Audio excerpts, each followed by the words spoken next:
we passed an important tax bill that will have a host of impacts for Americans. I think many of us are trying to figure out what all of those impacts will be.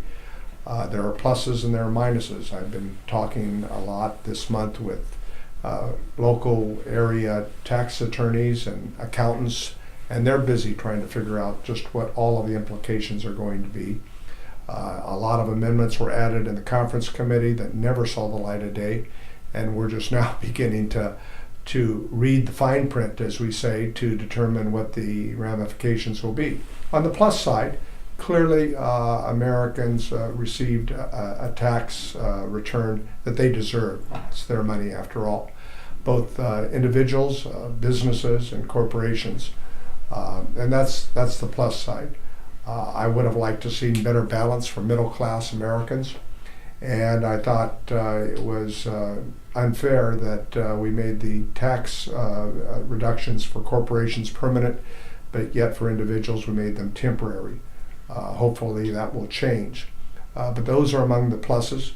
On the mixed side, to simplify the tax returns, as the President and my Republican colleagues indicated they would. In fact, most of the tax experts I've spoken to here locally says it's going to be more complicated, not simplified. So that remains to be seen.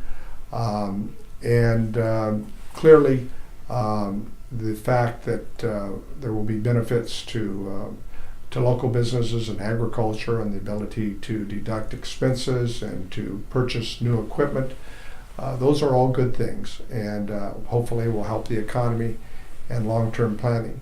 On the minus side, though, we're adding $2 trillion of additional debt, not only on top of the $20 trillion that we have, but that we are going to have to figure out how to pay for, as well as our children. And that's irresponsible.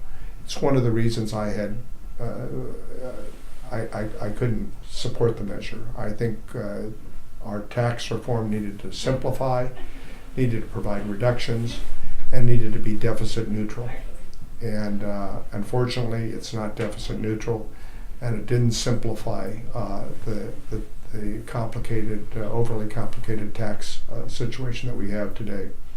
And then finally, I think it's punitive to states like California to eliminate the deduction of both state taxes, local taxes, earnings, and property tax, although there was an exemption for some property tax relief. I think is punitive not only to California, but over a dozen other states.